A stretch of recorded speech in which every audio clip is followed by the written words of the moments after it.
السلام علیکم ورحمۃ اللہ وبرکاتہ۔ تعارف اسلام چینل کے ناظرین کو خوش آمدید۔ حضرت علی کے مشورے سے جو حکم بیت المقدس کی فتح کے لیے افواج اسلام کی طرف دربار خلافت سے موصول ہوا، اس کے مطابق حضرت ابو عبیدہ نے حضرت یزید بن ابو سفیان کو بلا کر ان کی تحویل میں 5000 کا لشکر دیا، ایک سرخ نشان بنا کر ان کے حوالے فرمایا اور کہا، یا ابن ابی سفیان، میں تمہیں دین کا خیر خواہ سمجھتا ہوں۔ جس وقت تم بیت المقدس کے قریب پہنچ جاؤ تو تحلیل و تکبیر کے نعرے بلند کرنا۔ میں اللہ تبارک و تعالی سے بجاہ سید المرسلین محمد رسول اللہ صلی اللہ علیہ وسلم نیز ان انبیاء علیہ السلام اور صالحین کے واسطے سے جو بیت المقدس میں مدفون اور ساکن ہیں دعا کرتا ہوں کہ بیت المقدس کی فتح مسلمانوں پر آسان فرمائے۔ حضرت یزید بن ابو سفیان نشان لے کر بیت المقدس کی طرف روانہ ہو گئے۔ دوسرا سیاہ علم آپ نے حضرت شرحبیل بن حسنہ کاتب رسول اللہ صلی اللہ علیہ وسلم کے سپرد کر کے ان کی ماتحتی میں 5000 سوار دے کر انہیں بھی بیت المقدس کی طرف روانہ کیا اور فرمایا کہ تم اپنی فوج کو حضرت یزید بن ابو سفیان کی فوج سے علیحدہ رکھنا۔ تیسرا سفید جھنڈا آپ نے حضرت مرقال ہاشم بن عتبہ بن ابی وقاص کے لیے مرتب کیا اور 5000 سوار دے کر انہیں بھی ادھر روانہ فرمایا اور ہدایت کی کہ تم اپنے دونوں پیشواؤں سے علیحدہ اور دور بیت المقدس کی شہر پناہ کے متصل قیام کرنا۔ چوتھا پرچم حضرت مصعب بن نخبہ کے لیے ترتیب دیا اور 5000 جوان ان کی قیادت میں دے کر انہیں بھی رخصت کیا۔ پانچواں علم حضرت قیس کے سپرد کر کے ان کی قوم کے 5000 آدمی ان کی قیادت میں دیے اور انہیں بھی چلنے کو فرمایا۔ چھٹا علم آپ نے حضرت عروہ بن محلل بن یزید الجبل کو تفویض فرمایا اور 5000 سپاہی ان کے زیر نشان کر کے انہیں چلنے کے لیے فرمایا۔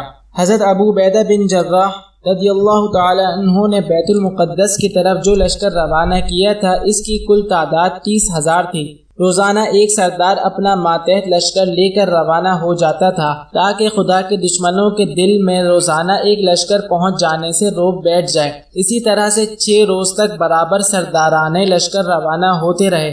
سب سے پہلے حضرت یزید بن ابو سفیان کا پرچم لہراتا ہوا بیت المقدس پہنچا۔ آپ نے زور سے نعرہ تکبیر بلند کیا۔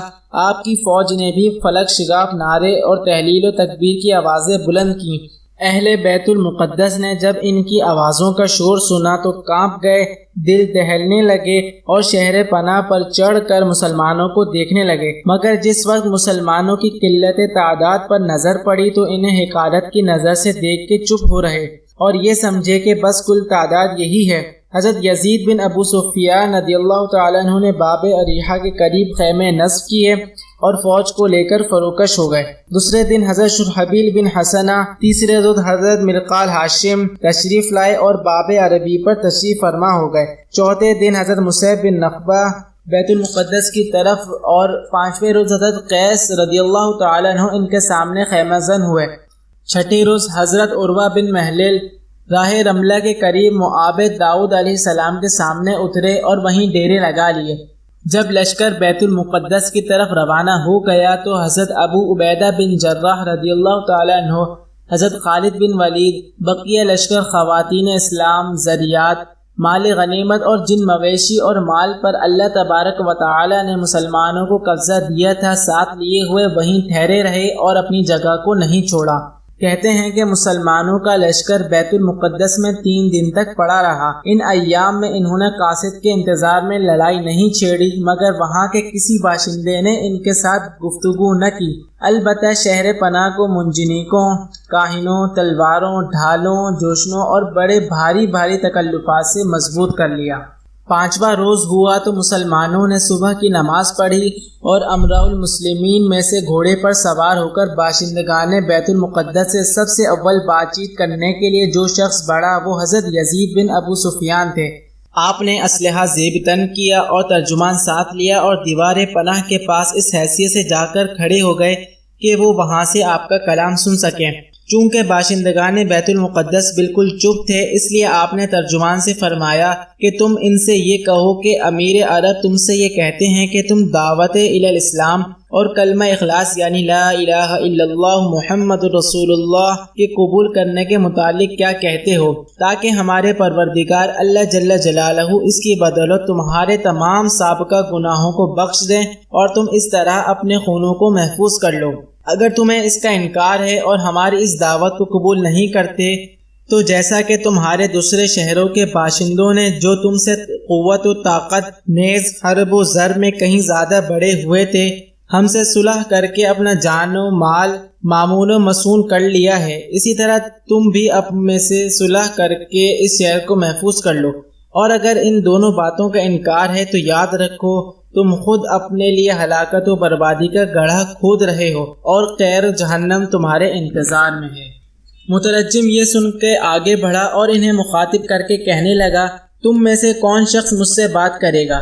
یہ سن کے ایک پادری جو بالوں کا بنا ہوا لباس پہن رہا تھا آگے ہوا اور کہنے لگا، ان کی طرف سے میں مخاطب ہوں، کہو کیا کہنا چاہتے ہو؟ ترجمان نے کہا، یہ امیر ہیں، ایسا ایسا فرماتے ہیں اور تمہیں 3 باتوں کی طرف دعوت دیتے ہیں، اسلام، جزیہ اور تلوار۔ پادری نے ترجمان کی گفتگو بیت المقدس والوں تک پہنچائی تو انہوں نے کلمات کفر بک بک کے آسمان سر پر اٹھا لیا اور کہنے لگے کہ ہم اگرچہ قتل ہو جائیں مگر یہ آسان ہے اس سے کہ ہم اپنے مذہب میں تبدیلی روا رکھیں۔ حضرت یزید بن ابو سفیان رضی اللہ تعالی عنہ نے حضرت عبیدہ بن جراح کی خدمت میں رومیوں کا جواب تحریر کر کے آئندہ کے لیے لائحہ عمل کے متعلق آپ کی رائے طلب کی۔ آپ نے خط پڑھ کر حضرت میسرہ بن ناصح کے ہاتھ جواب روانہ کیا کہ لڑائی شروع کر دینی چاہیے، خط کے پیچھے پیچھے میں بھی آ رہا ہوں۔ مسلمان آپ کا یہ خط پڑھ کر بے حد خوش ہوئے اور صبح کی انتظار میں یہ رات آنکھوں ہی آنکھوں میں کاٹ دی۔ مسلمان باشندگان بیت المقدس سے لڑائی کے لیے اتنے شائق تھے کہ یہ رات انہوں نے اس قدر انتظار کے ساتھ کاٹی جیسا کہ کوئی شخص کسی کے آنے والے کے انتظار میں بسر کیا کرتا ہے۔ ہر سردار یہی چاہتا تھا اور ہر ایک کی یہی تمنا تھی کہ اس کی فتح کا سہرا میرے ہی سر رہے اور میں ہی سب سے پہلے بیت المقدس میں داخل ہو کر نماز پڑھوں اور آثار انبیاء علیہم السلام کی زیارت سے بہرہ اندوز ہوں۔ آخر خدا خدا کر کے سفید صبح نے جلوہ ریزی کی، مؤذنوں نے خدائے برتر و توانا کے نغمے کہے۔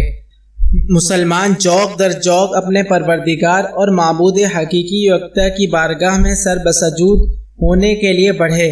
ہر سردار نے اپنی اپنی فوج کو اللہ عز و جل کے سامنے لا کھڑا کیا اور صف بندی کے بعد خدائے مرکز کے چاروں طرف جماعت میں امام کی زبانوں سے قرآن شریف تلاوت ہونے لگا۔ حضرت یزید بن ابو سفیان نے اپنی جماعت میں یہ آیت پڑھی۔ ترجمہ: اے قوم ارض مقدس، میں جو تمہارے لیے اللہ پاک نے لکھ دی ہے داخل ہو جاؤ اور پیٹھ دے کے الٹے نہ پھرو ورنہ خسران میں پڑ جاؤ گے۔ کہتے ہیں کہ ہر سردار نے اپنی جماعت کی امامت میں یہی آیت تلاوت کی اور اس کی طرح وہ گویا ایک ہی وقت پر جمع ہو گئے۔ جس وقت یہ خدا کے مقربین نماز سے فارغ ہو گئے تو آپس میں پکارنے لگے، اللہ تعالیٰ کے لیے لڑنے والوں تیار ہو جاؤ۔ سب سے پہلے بنو حمیر اور یمن کے بہادر حملہ آور شیروں کی طرح لڑائی کے لیے نکلے۔ اہل بیت المقدس نے انہیں دیکھا، لڑائی کے لیے تیار ہوئے اور منتشر ٹڈیوں کی طرح مسلمانوں پر تیروں کی بارش کرنے لگے۔ مسلمانوں نے انہیں اپنی ڈھالوں پر لینا شروع کیا اور اس طرح اپنے آپ کو بچانے لگے۔ صبح سے آفتاب کے غروب تک نہایت جانبازی کے ساتھ نبرد آزمائی ہوتی رہی۔ اگرچہ وہاں ایک مقاتلہ عظیم برپا ہو رہا تھا مگر اہل بیت المقدس کے دلوں میں مسلمانوں کی طرف سے نہ روب تھا نہ خوف، اور نہ مسلمانوں کو انہوں نے اتنی مہلت دی کہ وہ ان کے شہر پر کسی طرح کا قبضہ کر سکیں۔ آخر جب سورج غروب ہو گیا تو مسلمان اپنے خیموں کی طرف پلٹے، نماز پڑھی، کھانا پکایا اور طعام شبینہ کا انتظام کیا۔